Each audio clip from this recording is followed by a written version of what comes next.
32वां अध्याय पुष्पदंत शंखचूड़ वार्ता।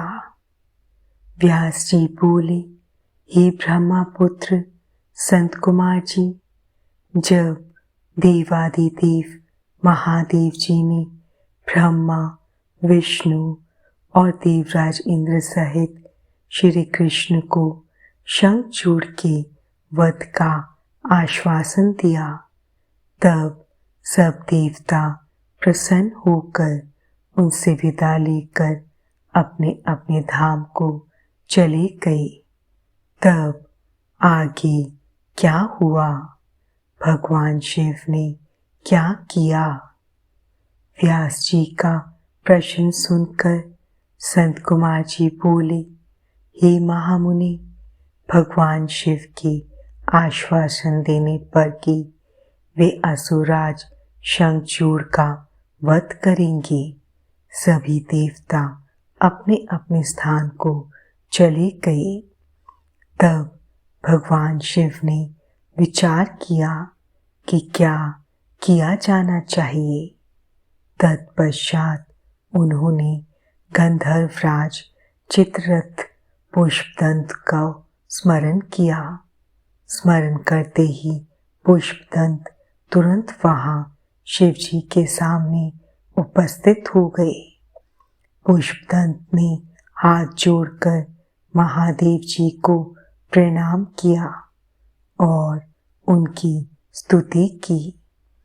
तत्पश्चात पुष्पदंत हाथ जोड़कर बोले, हे देवादिदेव, कृपा निधान, करुणा निधान, मेरे लिए क्या आज्ञा है?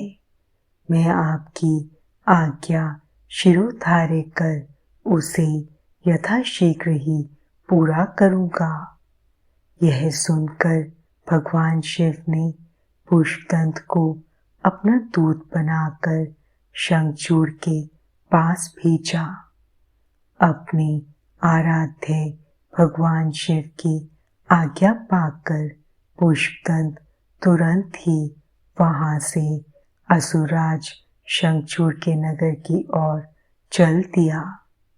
पुष्पदंत शंखचूड़ के नगर पहुंचकर उनसे मिला और बोला, हे असुरराज, मैं त्रिलोकीनाथ भगवान शिव का दूत बनकर उनका संदेश लेकर आपके पास आया हूँ।